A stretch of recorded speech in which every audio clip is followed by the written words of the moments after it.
अस्सलाम वालेकुम, welcome back to my channel. बहुत सारे इस तरह के क्वेश्चंस आते हैं कि हमारे पौधों के ऊपर फ्लावरिंग नहीं हो रही, बर्ड्स नहीं आ रही, तो किस तरह से हम इनके ऊपर बहुत सारी फ्लावरिंग ले सकते हैं, कौन सा खाद हम इसे डाल सकते हैं। तो मैं जो खाद अपने पौधों में दे रही थी, तो मैंने आपके साथ ये वीडियो शेयर किया है। वीडियो को एंड तक वॉच कीजिएगा। इस खाद के बहुत सारे फ़ायदे होंगे आपको अगर आप रेगुलर इसे अपने फ्लावरिंग प्लांट्स में, अपनी सब्जियों वाले पौधों में देंगे। जिन पौधों पर सब्जियां नहीं आ रही हैं, फ्लावर्स गिर रहे हैं और आपके पौधे जो हैं वो कभी भी नॉन स्टॉप फ्लावरिंग उन्होंने की ही नहीं है, तो आप देखेंगे कि इस खाद के बाद आपके पौधे जो है वो एक के बाद एक फ्लावर्स देना स्टार्ट कर देंगे। ये खाद बनाना बहुत आसान है, मैंने काफ़ी दफ़ा बनाना भी शेयर किया है आपके साथ, आज फिर से शेयर कर रही हूँ। और जितने भी हमारे सीजनल फ्लावर्स वाले प्लांट्स होते हैं, जब वो कलियों पे आना शुरू हो जाते हैं या जब वो ग्रोथ अपनी इतनी कर लेते हैं कि अब उनके ऊपर फ्लावरिंग आने का टाइम स्टार्ट हो जाता है, जैसे कि कलांचो का टाइम है, इसने अब करनी है फ्लावरिंग। और अगर आपने अभी तक इसको कोई भी खाद नहीं दी है, इसके ऊपर देखें बर्ड्स बन रही हैं, या आपके जो विंटर के बल्ब वाले प्लांट हैं और उनके ऊपर अब बर्ड्स आनी हैं, उन्होंने फ्लावरिंग करनी है, आप उनको भी ये खाद दे सकते हैं। बहुत अच्छा टाइम है इसको देने का। और उसके अलावा विंटर्स में ये गर्म खाद होती है, पौधों को ठंडक से बचाती है, उनकी जड़ों को सेफ रखती है और आपके प्लांट्स जो हैं वो बहुत ढेर सारी, बहुत अच्छी फ्लावरिंग करते हैं। मैं कलांचों के सभी पौधों में डालूंगी। इसके अलावा जो मेरे बल्बस प्लांट्स हैं विंटर्स वाले, जैसे कि डैफोडिल्स हैं, अमेरलस है, रेड स्पाइडर है, जितने भी मेरे पास ये लगे हुए हैं, इन सब में मैं, इसके अलावा ग्लेडियस के बल्ब्स हैं, तो मैं सभी में देने वाली हूँ। और जो फ्लावरिंग प्लांट मैंने ग्रो किए हैं, चूँकि वो छोटे पार्ट्स में लगे हुए हैं, उनको बूस्ट करने के लिए हमें एक दफ़ा तो खाद देनी ही पड़ेगी। उनको हम देंगे ये खाद, उससे इनमें इतनी ढेर सारी कलियाँ आना स्टार्ट हो जाएंगी। तो क्लांचों की कोई भी वैरायटी हो, उसमें बहुत खूबसूरत सा स्टॉक निकलता है और वो फिर फूल जो है वो 2 से 3 माह तक आपके पास वो खिला रहता है। ये सबसे लंबा खिला रहने वाला फूल होता है। या फिर आपने इस तरह से मैरीगोल्ड लगा के रखे हैं या कॉस्मोस हैं, कोई भी किसी भी तरह के फ्लावरिंग प्लांट्स के लिए बेस्ट खाद है। इसको आप घर पे इजीली बना सकते हैं और अगर आप इसको बाय करना चाहें, आपको ये मिल जाएगा मेरे पास, आप इसको बाय कर सकते हैं। कॉन्टैक्ट नंबर मैं शेयर कर दूंगी। और इसको आपने खाद को 20 दिन में एक बार या महीने में सिर्फ एक बार देना है। बहुत दफ़ा हमने इसे नहीं देना है। बनाना भी इसे बहुत आसान है। मेरे सभी प्लांट्स जो हैं वो इस टाइम पे कलियों पे आ चुके हैं और कुछ में जो है वो फ्लावरिंग आना स्टार्ट हो गई है। तो बेहतर रहता है कि हमने अगर इनको छोटे पॉट में लगाया है, तो हम इनकी फ्लावरिंग को बूस्ट करें। फ्लावरिंग प्लांट जो होते हैं, उन्होंने फ्लावरिंग तो करनी ही होती है, लेकिन एक टाइम आता है जब आपके प्लांट्स जो हैं वो अच्छी फ्लावरिंग देने के बाद एक दफ़ा अपनी ग्रोथ को भी रोक लेते हैं, अपनी फ्लावरिंग को भी स्टॉप कर लेते हैं। तो वहाँ पे हमें क्या करना होता है कि हमें उन्हें कोई ना कोई ऐसी खाद देनी है जो उनकी फ्लावरिंग को बूस्ट करे। जितने भी आपने प्लांट ग्रो किए हैं या आपके पास सब्जियों वाले प्लांट हैं, जिनमें हम बैंगन हो गया, चिली के प्लांट्स हैं, या फिर आपने टमाटर के प्लांट्स लगाए हैं, रूट वाली वेजिटेबल लगाई हैं, तो ये सभी प्लांट्स के लिए बेस्ट है। ये जो चाइनीज़ वॉयलेट का प्लांट है, इसकी सारी जो सीड्स वाले बन रहे थे सीड पॉट्स, वो मैंने सारे हटा दिए हैं। इंशाल्लाह नेक्स्ट वीडियो में शेयर करूँगी कि उनको क्यों हटाना है। इस सारे पौधे में कोई अब फ्लावरिंग नहीं है, तो यहाँ पे हम इसको बूस्ट करने के लिए फिर से इसको खाद देंगे, ताकि ये पूरा विंटर हमें इसी तरह भर भर के फूल देती जाए।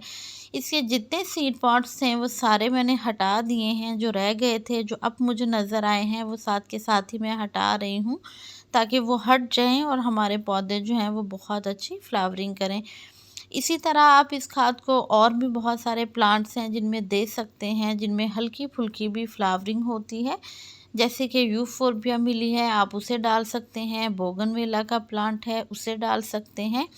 तो इसको ये इस तरह से बनाना है आपने कि आपने लेना है mustard cake. Mustard cake dry form में आपने ले लेना है, उसे आपने एक बकेट में डाल देना है, उसमें डाल देना है आपने पानी, साथ उसमें मैंने डाले थे बनाना के पील्स। तो ये दोनों चीज़ें इतनी अच्छी मिलके खाद बनाएंगी कि आपने इसे 5 से 6 दिन इसी तरह पड़ा रहने देना है, उसके बाद आपने इसे यूज़ करना है। अब यहाँ पे मेरी ये खाद बनके तैयार थी, जो कि मैंने थोड़ी-सी मिक्स कर दी है सादा पानी में। इसको डायरेक्ट आपने कभी भी नहीं देना, इसमें बहुत अच्छे से हर वो न्यूट्रिएंट मौजूद है जो पौधे को फ्लावरिंग के लिए बूस्ट करता है।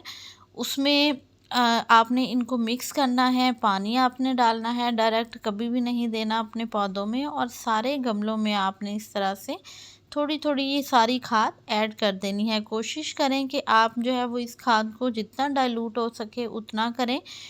ज़्यादा थिक नहीं होनी चाहिए, क्योंकि अगर आप इसे डाइल्यूट नहीं करेंगे तो आपके पौधों में इसकी वजह से फंगस भी हो सकता है। तो इसलिए आप इसमें जो है वो पानी ज़्यादा मिक्स करें, और थोड़ी-थोड़ी क्वांटिटी में सभी पार्ट्स में मैं डाल रही हूँ, चाहे वो मेरे पनीरी के पौधे हैं या फिर मेरे फ्लावरिंग के प्लांट्स हैं, बल्ब्स हैं।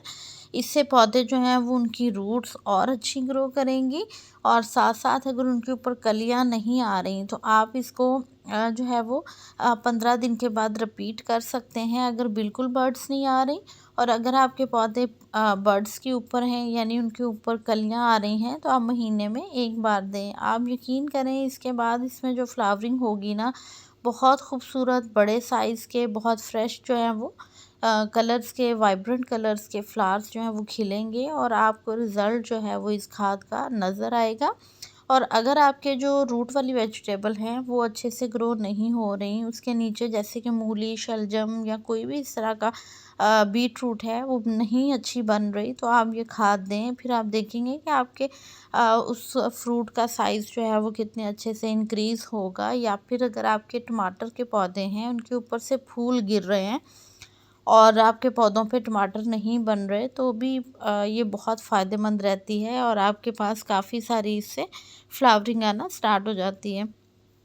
अपने सभी तरह के पौधों में दें इसको महीने में एक बार, और तब दें जब आपको लगे कि आपके पौधों की मिट्टी हल्की खुश्क हो गई है और अब इसे जो है वो पानी की ज़रूरत है, तो आप पानी में खाद को मिक्स कर लें और फिर आप इसे दे दें। अच्छी तरह डिकम्पोज़ हुई हुई खाद देनी है आपने। जब इसको 5 से 6 दिन हो जाएं, जब ये रेडी हो जाए, फिर आप इसे अपने पौधों में दें। फ़ौरन से आपने नहीं देनी पानी में मिक्स करके, या तो आप इसे पूरे 24 घंटे के लिए भिगो दें, और फिर आप इसको, अगर 1 लीटर खाद है तो आप इसे 10 लीटर पानी में मिक्स करें। और अगर आपने इसे ज़्यादा दिन के लिए भिगोना है, जैसे मैंने इसको भिगोया था 5 से 6 दिन के लिए, तो फिर 1 लीटर को आप 5 लीटर में मिक्स करके अपने पौधों में दे दें। थोड़ा सा इस रेशो को ध्यान में रखिएगा ताकि आपके पौधों को फ़ायदा हो, ना कि नुकसान हो। और कोई भी खाद है जब हम ओवरडोज करते हैं तो ऑब्वियसली हमारे पौधों को जो है वो स्ट्रेस देता है, और बजाय इसके कि हमें फ़ायदा हो, हमारे पौधे जो हैं वो ख़राब होना स्टार्ट हो जाते हैं। और बहुत ज़्यादा भी नहीं देनी है खादें, इसको सिर्फ आपने महीने में एक बार देना है। और अगर आपके पौधे में बिल्कुल भी फ्लावरिंग नहीं है या ग्रोथ नहीं है, तो फिर आप उसे 15 दिन के बाद दे सकते हैं। मेरे पौधे माशाल्लाह काफ़ी हद तक फ्लावरिंग के ऊपर हैं, और इनमें ख़ास करके जो कलांचो और जो मेरे प्लांट्स थे बल्ब वाले, उनमें अभी तक जो है वो उस तरह से बर्ड्स नहीं हैं। तो वहाँ पे मैं ज़रूर इसको 15 दिन के बाद फिर से दूँगी, ताकि उनमें भी दोबारा से बहुत अच्छी सी बर्ड्स आना स्टार्ट हो जाएँ और वो फ्लावरिंग शुरू कर दें। इससे आपको बहुत अच्छे रिज़ल्ट मिलेंगे। इस खाद को आपने ज़रूर अप्लाई करना है, और अगर किसी को मस्टर्ड केक चाहिए हो, आप कॉन्टैक्ट कर सकते हैं, आपको मिल जाएगा। और आप इसे ज़रूर बना के सर्दियों में दें। सर्दियों की बेस्ट खाद है आपके सभी तरह के फ्लावरिंग प्लांट्स के लिए, सभी तरह की फ्रूटिंग प्लांट्स के लिए। तो इंशाल्लाह इसके बाद जो भी रिज़ल्ट होंगे, फ्लावरिंग जो प्लांटों की है और जो हमारे बल्बस प्लांट्स हैं उनकी है, मैं ज़रूर आपसे शेयर करूंगी इसके सारे रिज़ल्ट्स। आप भी इस खाद को ज़रूर अपने पौधों में दीजिएगा। वीडियो अच्छा लगा हो लाइक और शेयर कर दिया करें। चैनल सब्सक्राइब नहीं किया है तो सब्सक्राइब कर लें बेल के साथ। दुआ में याद रखिएगा। Keep gardening. अल्लाह हाफिज़।